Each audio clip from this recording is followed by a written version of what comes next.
America that, for the most part, these players were, complicit in any painkillers, and you hear stories now about, players lining up to get their shots or to get their drugs, before they went out on the field, and that the teams were encouraging this kind of, pain medication to keep players ready. But you can't tell me that the players were, unwitting dupes in all this. They certainly were aware of what was going on, what they were taking, and why they were taking it. And maybe they didn't want to buck the system, but they can't plead ignorance either. No, absolutely. And the final way it breaks down on this is that a few years ago, one of Bernie Kosar's former teammates at the University of Miami actually was working with the biogenesis. They hooked him up with Tony Bosch, and much like the other hundreds of athletes whose names came out, I guess Bernie's on the list of having received at least one shipment from biogenesis. It says Kosar was registered as having paid $600, and it was, the same cocktail of, steroids and human growth. And I think back, and remember, you even mentioned it just now about he mentioned how, although I think he referenced a different type of therapy, how he had seen some positive results in that, and I just know from like my own knowledge of some of this stuff that would definitely help with some of the slurring of the words, some of the things that come from the swelling and spots on the brain, because you would take some of that inflammation down depending on if you were taking testosterone and some of those other things. And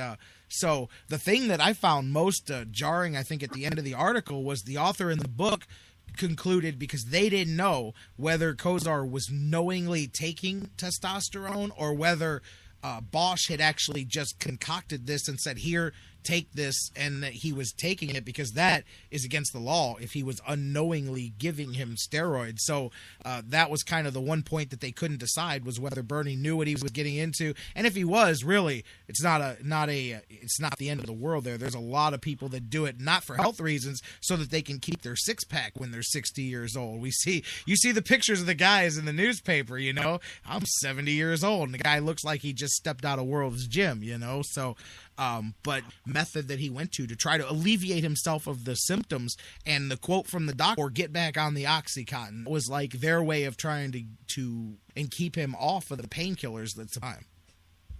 I mean, inflammation causes inflammation, and consequently help with the pain. If you're on oxy, yes, not treating the cause.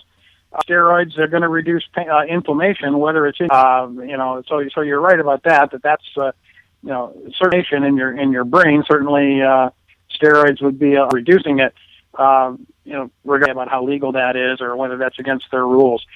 When you first started talking about the Kosar situation, I was kind of assuming that you might be talking about post-career, but you're talking about when he was an active player that this is going on, and that he was, taking these drugs and presumably banned drugs. The only question being whether he knew it or not, maybe we'll get some insights from Bernie on that in the days and weeks to come. No. I believe that was post-career. It was the OxyContin and supposedly the overprescription by the Browns of the OxyContin that was going on during his career to keep him able to play, and of course, according to the narrative, gave him the addiction that he carried on when he left the NFL because he had to continue managing his pain. No, the other thing, because biogenesis was not, I don't think that opened until 99, 2000, somewhere there. Okay, so it was post Bernie. It would have been post Bernie's playing career, yeah. And those treatments certainly there have been nothing illegal or unethical about him doing whatever he can do to manage his issues. But okay, well that's clearer now. I wasn't really clear on what you were saying. No, I don't think. As a matter of fact, I don't even think they were at that point of being advanced in the Scientology. 28, or whatever. 25 years ago, right? But a lot of advancement, as we've seen in the performance-enhancing drugs. And I'll tell you, just a side note, because I mention this a lot. I know a lot of people in different, especially in MMA, drug testing environments and stuff. And for people that talk about HGH and the NFL, we've mentioned it a lot that they're using it as a bargaining chip right now, whether they'll break out testing. I've seen several more athletes in the last month have been busted in regulation commission drug tests for things that were undetectable just a few years ago. Very encouraging that maybe, and it's only to an extent, because every time science catches up, the cheaters always catch back up ahead of science for a while. But for the first time, they're starting to find ways of detecting what was previously the undetectable HGH. I know they'll say they've got HGH tests, but don't believe the hype, because the ones in the Olympics aren't catching anybody. And if you really believe that there's guys that are using steroids and getting caught but not using human growth hormone, then I've got a bridge to sell you, you know? So, but the last month to 6 weeks, I know there's been several MMA guys and a boxer that have been caught with things that previously could not be detected. So maybe the worm turning a bit on that extra level, that undetectable level, which is where I believe a lot of players in the NFL, Major League Baseball, and the NBA, which nobody talks about, I think they all have a lot of people sitting in that undetectable area, that HGH area right now. Yeah, that may be. And then you're also right that whatever gains they may be making are, if history is a guide, are going to be temporary, because as soon as you change the question, yep, sooner or later someone's going to come up with the answer and get bigger and better masking agents and ways to elude detection. But it's always a back and forth, and the cheaters will eventually figure out a way to mask it.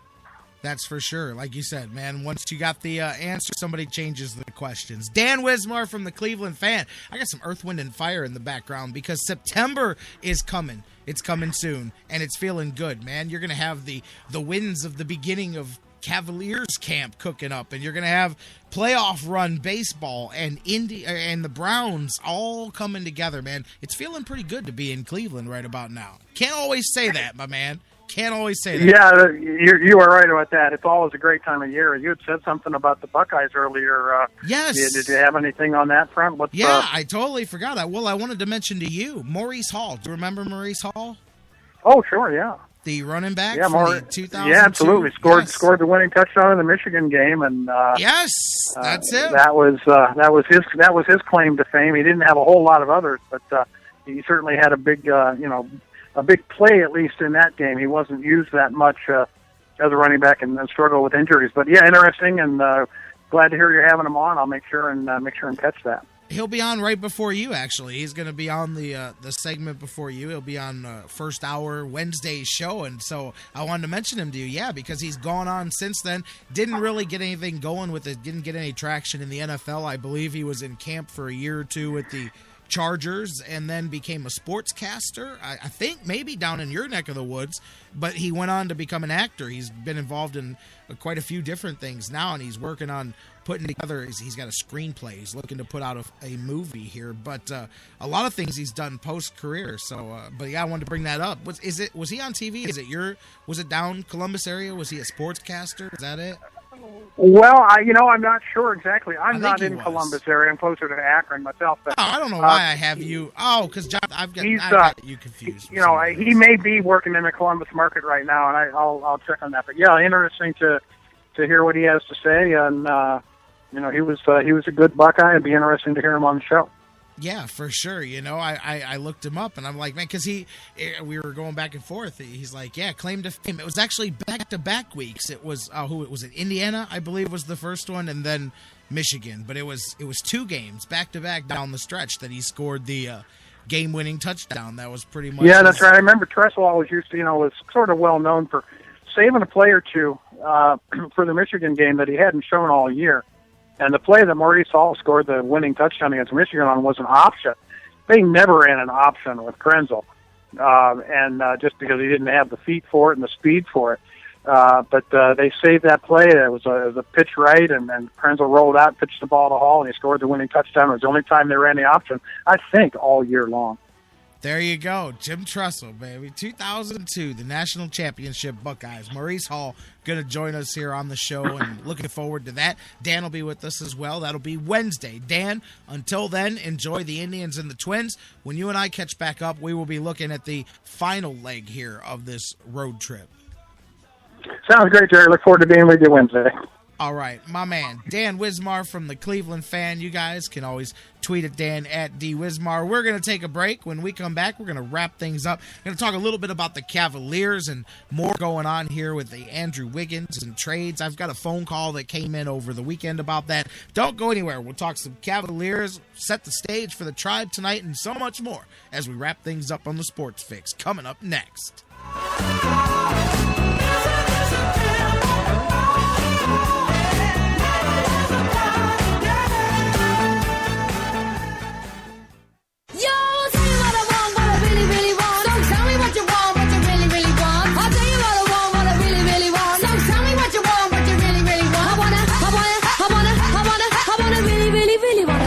To the Sports Fix. If you want to be my lover.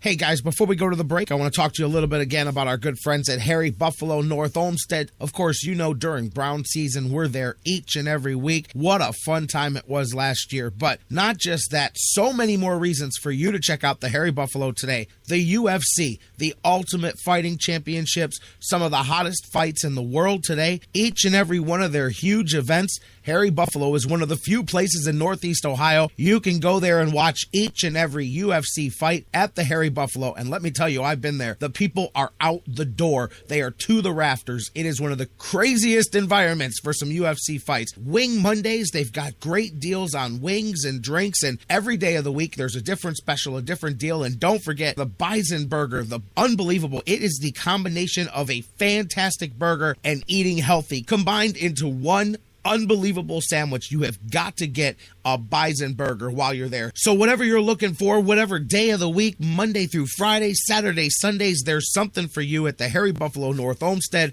just outside Great Northern Mall. Check them out today. Harry Buffalo, join the herd. It's an addiction. The Sports Fix. We'll be right back. Indians fans, GV Art and Design has unleashed their new baseball collection. This summer, you've got to have one of the hottest baseball shirts available. Indians themes, GV Art has them covered from top to bottom. Chief Wahoo, keep the Chief, one of the hottest sellers going today. GV Artwork, knocking it out of the park, teaming up with Michael Brantley to create a custom Dr. Smooth t-shirt, bringing back an old classic. GV Artwork, bringing out the wild thing. Give them the heater design.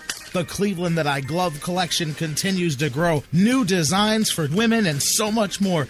GVArtwork.com, bringing it full force to the plate for baseball season this year. Whether you check them out online, GVArtwork.com, use the sales code FIX10, FIX10 to save 10% on your total purchase. Whether you go to their store in Lakewood, check them out at the Cleveland Indians team shops around Progressive Field and so much more. GV Art and Design. It's not just a shirt, it's a statement. Whether it's an oil change or a new set of tires, Quick Lane at Valley Ford Truck has you covered for your car care needs. They're your neighborhood quick service experts. They also offer a low price tire guarantee. Choose from 13 brands, and if you find the same tires at a lower price within 30 days, Quick Lane at Valley Ford will refund the difference. 5715 Canal Road, right under the 480 bridge in Valley View. Come see why life is better in the Quick Lane. QuickLane.com/Valley Ford Truck.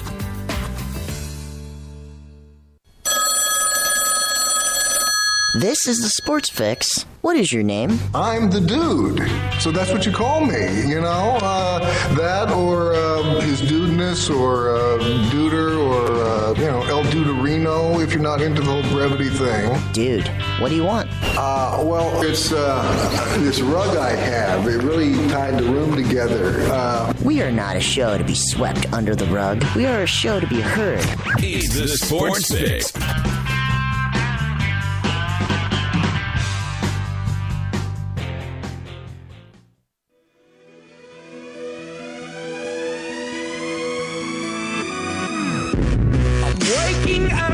To ash and dust, I wipe my brow and I sweat my rust. I'm breathing in the chemicals.